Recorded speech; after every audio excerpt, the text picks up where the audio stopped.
कर्ण की दिग्विजय यात्रा, अपमान का प्रतिशोध। स्वयंवर की राख से उठा प्रतिशोध। पांचाल की सीमा, रात का समय। अंधेरा है, केवल मशालें जल रही हैं। कर्ण गंगा के किनारे अकेला खड़ा है। हवा में स्वयंवर के अपमान की गूंज है। सूतपुत्र शब्द बार बार प्रतिध्वनित हो रहा है।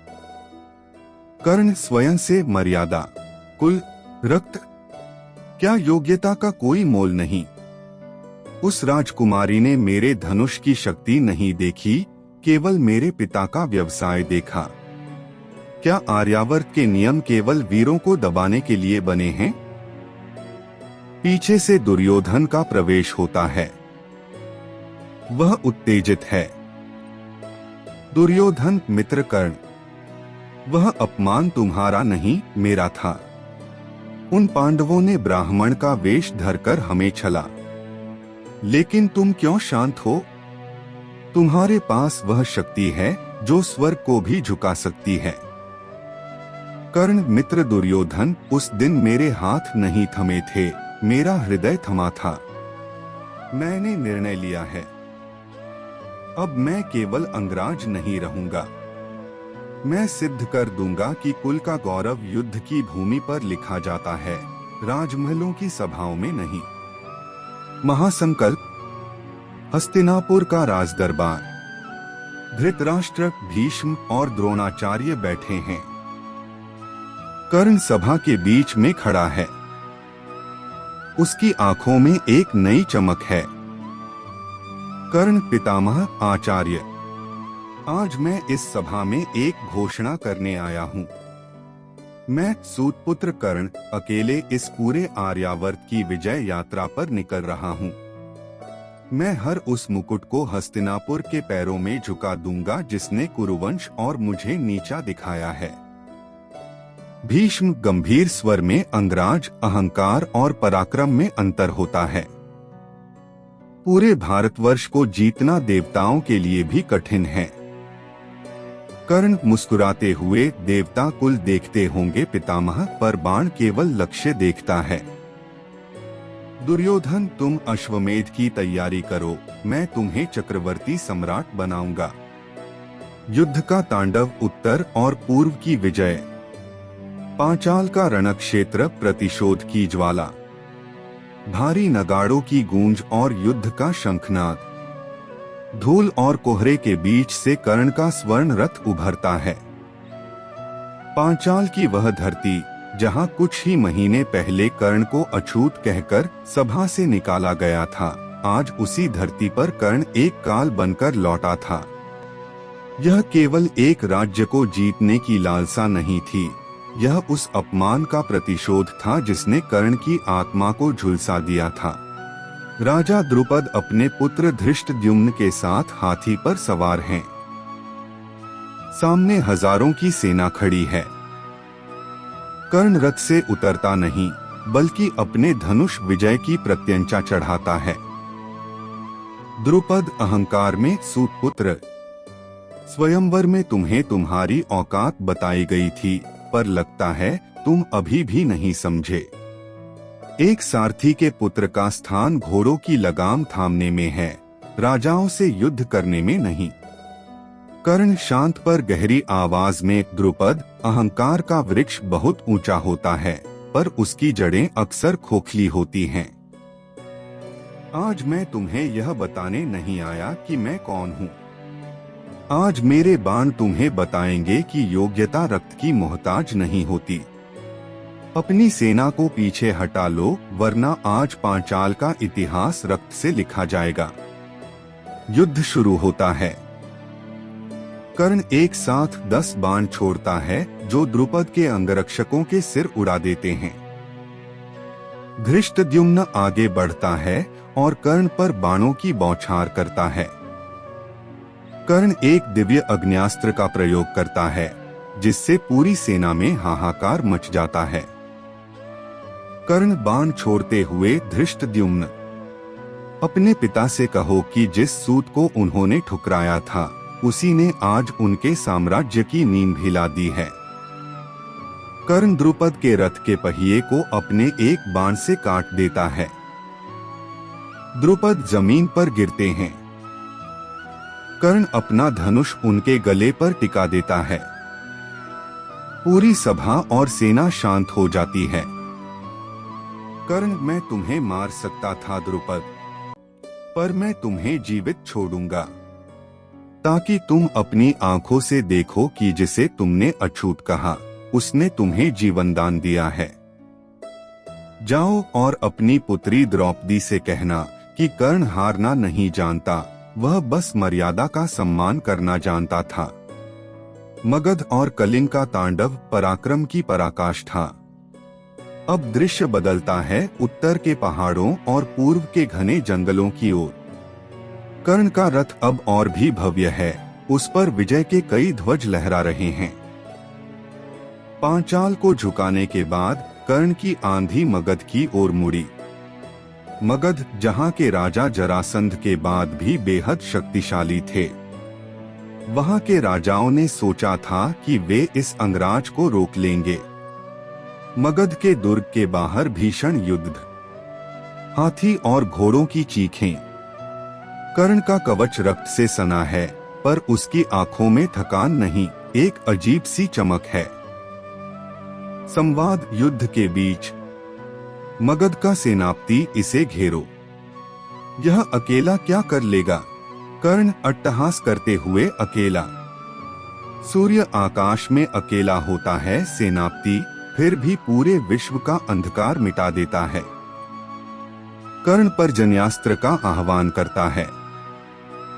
अचानक आकाश में काले बादल छा जाते हैं और बाणों की वर्षा होने लगती है। मगध की सेना तितर-बितर हो जाती है। इसके बाद कर्ण कलिंग की ओर बढ़ता है। कलिंग के राजा अपनी विशाल नौसेना और हाथियों के लिए जाने जाते थे। समुद्र के किनारे कलिंग की सेना के साथ युद्ध। कर्ण अपने रथ से कूदकर तलवार हाथ में लेता है। यहाँ हम कर्ण का मल्ल युद्ध और तलवारबाजी का कौशल देखते हैं। वह एक हाथ से हाथी को गिरा देता है। कलिंग से लेकर अंगवंग तक कोई ऐसा मुकुट नहीं बचा जो कर्ण के चरणों में न गिरा हो। कर्ण ने न केवल राजाओं को हराया, बल्कि उनका दिल भी जीता। जो राजा हारते, कर्ण उन्हें गले लगाता और उन्हें दुर्योधन की अधीनता स्वीकार करने पर पुनः उनका राज्य सौंप देता। कर्ण का एक सैनिक, महाराज, हमने आर्यावर्त का आधे से ज्यादा हिस्सा जीत लिया है। अब आगे क्या? कर्ण क्षितिज की ओर देखते हुए, अब हस्तिनापुर। दुर्योधन को उसका सिंहासन देना है। पर याद रहे, यह जीत दुर्योधन की है, पर यह युद्ध मेरा व्यक्तिगत था। अंतिम विजय और सम्राट का राज्याभिषेक। हस्तिनापुर में भव्य स्वागत, चक्रवर्ती का आगमन, शंखनाद, ढोलनगाड़ों की गूंज और जनता की जय जयकार। हस्तिनापुर का मुख्य द्वार, जो स्वर्ण और पुष्पों से सजा है, दिखाई देता है। अंगराज कर्ण की दिग्विजय यात्रा पूरी हो चुकी थी। एक एक करके आर्यावर्त के सभी बलशाली राजाओं को परास्त कर, उनके मुकुटों को हस्तिनापुर के चरणों में झुकाकर कर्ण लौट रहा था। यह केवल एक योद्धा की विजय नहीं थी, यह एक सूतपुत्र के प्रतिशोध की विजय थी, जिसने सिद्ध कर दिया था कि कुल नहीं, कर्म ही व्यक्ति को महान बनाते हैं। कर्ण का विशाल रथ, जिस पर विजय पताकाएं लहरा रही हैं, हस्तिनापुर के विशाल द्वार से प्रवेश करता है। उसके पीछे बंदी बनाए गए राजाओं के रथ हैं, जो सिर झुकाए चल रहे हैं। हस्तिनापुर की प्रजा, स्त्री, पुरुष, बच्चे, सभी मार्गों पर खड़े होकर फूलों की वर्षा कर रहे हैं। जिस कर्ण को वे कभी सूतपुत्र कहकर तिरस्कृत करते थे, आज वही उनके लिए वीर और महान था। देखो माँ, वह अंगराज कर्ण है, जिसने मगध के हाथियों को भी धूल चटा दी। स्त्री, हाँ पुत्र, आज तक ऐसा कोई योद्धा नहीं हुआ जिसने अकेले दम पर पूरे आर्यावर्त को जीता हो। कर्ण रथ से नीचे उतरता है। उसके शरीर पर युद्ध के निशान हैं, पर चेहरे पर एक शांत तेज है।